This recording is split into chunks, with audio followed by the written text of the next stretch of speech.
After 2 talks mentioning AI, my talk seems old-fashioned, but I will try to entertain you before pizza arrives.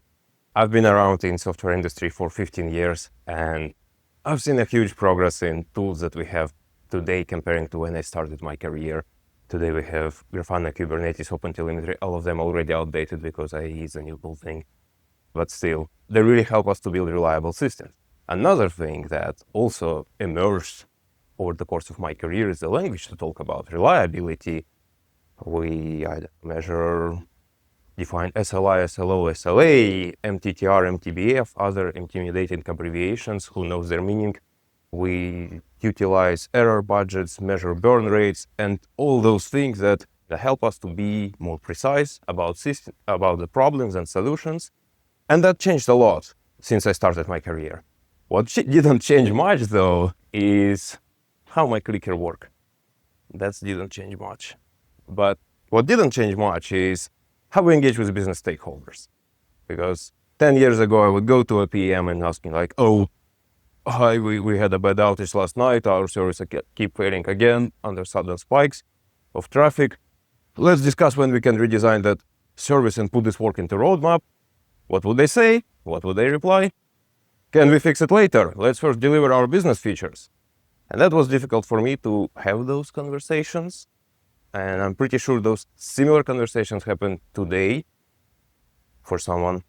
And that bothers me a lot, that we have a great tooling, we have a really helpful language to talk about reliability, and yet it's still a struggle in many companies to make reliability a shared priority across business. And that's what I want to talk about today. My name is Maxim. I've been building products and services used by millions of people for the last 10 years. I spend a lot of time being on call, firefighting incidents in productions, but also having those conversations to explain the reliability to business stakeholders, to non-technical people, to follow up on technical improvements and actually make systems better. And that's what I want to share today, the 3 steps that you can make to make reliability a shared priority. But before I go there, I want to cover one thing, which is like, why is it hard? Why is it hard to have those conversations? Why is it hard to explain to non-technical people importance of reliability? Hard to tell for every company. Every context is unique, but I think one of the parts that I commonly seen is one of the factors is on us as engineers, is that we expect too much from our stakeholders. That, I don't know, I've heard a lot of times engineers asking questions like, oh, how available the system should be, or what is an expected response time for this API? And those are valid questions. Yes, we want to know the answer. The problem is that we're asking them to product managers, finance people, marketing people. How would they know? How would they know the answer? Like, they don't know the difference between microsecond and millisecond. I see some people know what I'm talking about. And we expect them to know the answer. And no surprise, we're getting that reaction, I'm old. Yeah, let's first deliver our business commitments, because those questions seem unimportant, abstract, detached from reality, and it's hard to engage. It's hard to really get to the point when you're talking to non-technical people. At least it was my experience. And I've been reflecting, how can we do better? How can I do better those conversations or start those conversations? And one question I found extremely useful. How much do we lose when our services go down for 1 hour? That's a legitimate question. That's really specific, and we should know the answer. Every business should know the answer. Like, otherwise, why having engineers working on something if we don't know brings? And if you ask that question, you will probably get an answer. You will probably get a specific answer. And in the answer, there will be 2 important pieces. One is the business metric that your company cares about. Views, clicks, transactions, revenue, alerts, something that's specific to the business domain and that everyone or a lot of people understand in the company. A second piece is that you will immediately understand the criticality of the system. Like, you don't need to ask how many nines you have, you will know the criticality of the system. Because it depends on the answer to that question. How much do you lose? And more importantly, if an outage happens on Friday night, what do? Do we leave it like that and investigate on Monday? during office hours? Or do we wake up people immediately to start solving the incident and swarming around the issue? Who knows? But if you lose pennies, sure, do nothing. That's okay. Wait for Monday. If you lose millions in 1 hour outage, probably that's going to be extremely expensive outage. Then have an on-call, have a playbook, all the things to react to the incidents. And those two pieces, the business metric and the definition of criticality, is what you need to make a first step to make reliability a shared priority, which is to define an SLO, service level objectives, in business terms. I often see SLOs, if ever defined internally, they something like, oh, database must be available 99.99% of time, or latency should be within 200 milliseconds for 99% of requests, or something like that. And those are good SLOs to monitor the system. The problem with them, they're hard to explain, they're hard to justify. Is it a big problem if database runs on 2 nines than on 4? What's the impact? Is it bad if latency goes to 500 milliseconds? Who knows? There is nothing to benchmark to. Those numbers anyway seems arbitrary, and it's still hard to engage with non-technical people. And once you do that, once you find a business metric, once you put an SLO on it, it becomes easier. An SLO is a very simple thing. It's just a statement. SLO is just a number that says something must be true Y percentage of time, where X is, I think works, but I can entertain cats. Where X is just your business metric, transactions, clicks, revenue, something likes, and Y is the availability you want to have.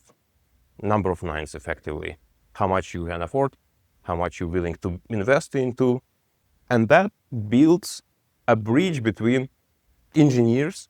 It's the same tool, the same language we use, but we bring it to the business level and we can explain why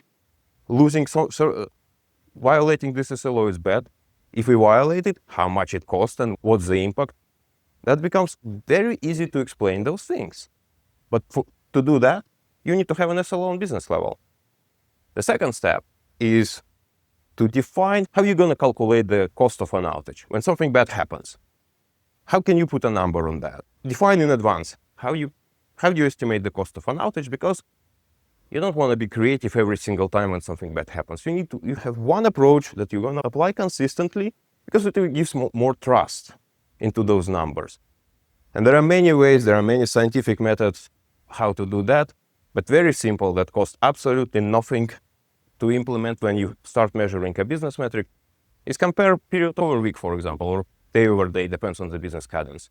This is an example. The yellow graph shows transactions from last week.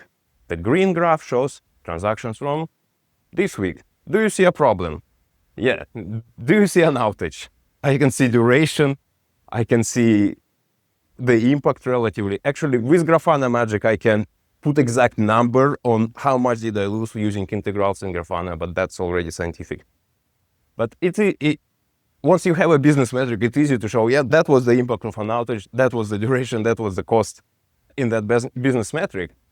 And that's an important step, because once you make that, once that works, what you can do is that when something bad happens, you have those drops, you conduct a postmortem, you identify the root causes or factors that led to those drops and those violations, and you know what needs to be done to address those factors, and you know the cost, and you know the value of making those improvements expressed in the same language that your business uses for business features. And then you can compare a technical improvement and business feature on the same terms. It's not, oh, that will bring us more availability and that will bring us more money. Guess which one is gonna win? You're using the same metric to compare those things, and you don't have, when you work in an engineering team, you don't have a product backlog working on those business features, and on the side you have engineering backlog, and you wish you worked on it. No, you can actually start comparing things and merging those based on the actual impact, because you can express it in the same terms, in the same language.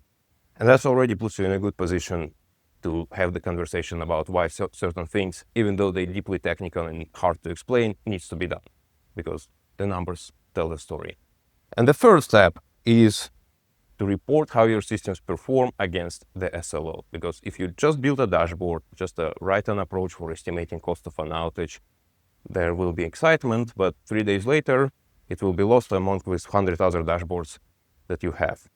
Run a reviews every week, every 2 weeks, every month, what fits the business cadence.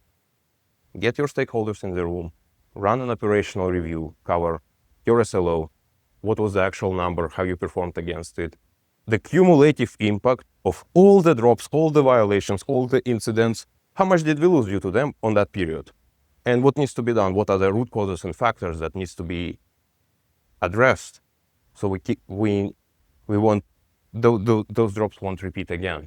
And once you do, that will help you to sustain the approach and have the forum to talk about reliability, but using the language that understood across the company, not only by engineers. And some reviews will be happy and green. The green line shows how the system performed, the red line how we expect it to perform. Everything is bright and shiny and nothing to talk about. Some weeks you will have drops. That's okay. You know the impact, what caused them, or what led to them, how big was the impact, what was the actual impact on the metric that your company cares about, and you can decide whether it is a right priority to fix them first. And some weeks will be embarrassing, but still, run a review, show the truth, show the numbers, what was the SLO you aim for, what was the actual number, what was the cumulative impact of all those drops, big and small. How much did you pay? What was the lost revenue, lost transactions? What the business metric your company cares about? And what needs to be done? And if you do that on those embarrassing weeks, I bet a lot of people in the room will realize that reliability is the most important feature your systems doesn't have. And maybe it's not a bad idea to park the development on shiny new features, because no matter how many features you have, if they're not available, and address those first. And you do that regularly, and you repeat, and then you have a practice, and over time you build a habit of talking reliability, considering reliability, and comparing. Are we performing as we expect it to be, or do we want to improve, or do we want to change? And those 3 steps, it takes slightly longer than my talk, but you can start doing them today. Find a business metric that your company understands. Put an SLO on it, start measuring. It's the same tooling, it's the same Graphite, Prometheus, whatever you have. Report it, build the dashboards, agree how you're going to estimate the cost of an outage. It doesn't have to be 100% accurate. It should be easy to deploy, easy to use, and easy to explain.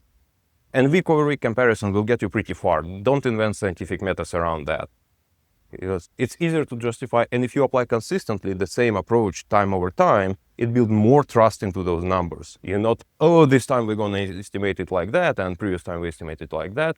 It just brings more trust, even though it's not 100% accurate, but you know how accurate it is. And the third, report.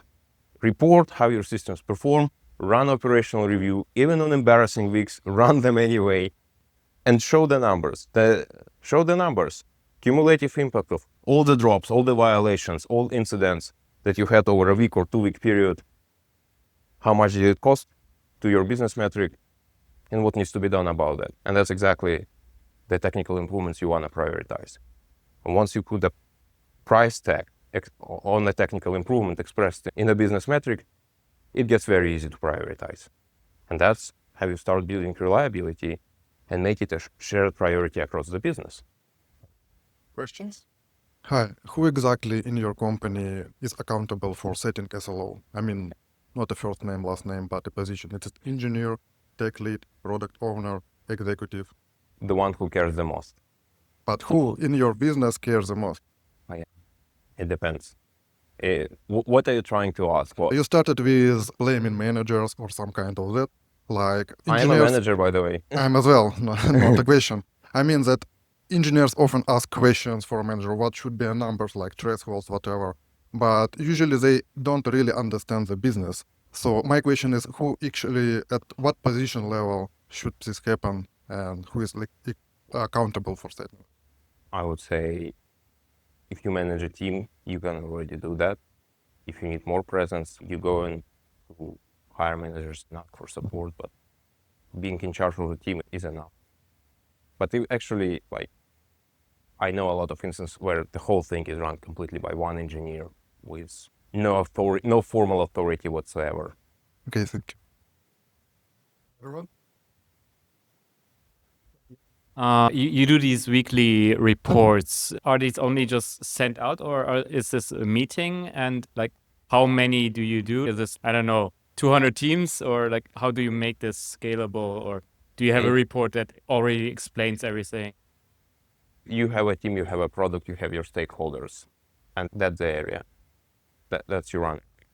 Whether make it just send out communication or have a in-person session, it depends on the level of adoption. Because if you start just sending it out, the next thing that's going to happen, people automate those going to trash. So build a habit and build engagement first. I like this presentation very much. Did you start seeing a change in your relationship with the business when you started using business relevant SLIs and SLOs and started presenting them in a transparent way like you described? I saw my relationship, even the relationship with my wife improved. Thank you. Last one. Nice presentation. When you said defining SLO on a business metric, but when we have lots of microservices, is it like you have service level objective or you define microservice objective? What should we define? Because a lot of the time service is dependent on B and C and D. Yes. Where exactly do you measure that? Exactly. And that's exactly my point but I was using the database as a reference, like technical SLO, because if your service A depends on service B and service C, and it depends on like through too many microservices, then what exactly they are doing? Like, what is the piece of user journey or important part of the overall like customer path on your service, on your product they covering? Measure that. Because if you just measure, oh, this service runs, API response, this service runs, API response, that service runs an API response, and all green, except it doesn't guarantee that your business is doing what it's supposed to. And going too micro, no, like I wouldn't set, it's okay to set those SLOs as a monitor the service if it does what we think it should be. But the umbrella SLO on the business level that, oh, how many transactions, how many money transfer, how many whatever we actually completed, is what will give you really a broad coverage of whatever reason, whatever goes wrong, you will see it reflected. Because all your services might be running, but there is a subtle error or there is something, I don't know, front end is unavailable or whatever, and you're not getting what you want. And those technical, locally defined SLOs, they're not catching those type of errors. And that's why I'm saying that business metric is way more important.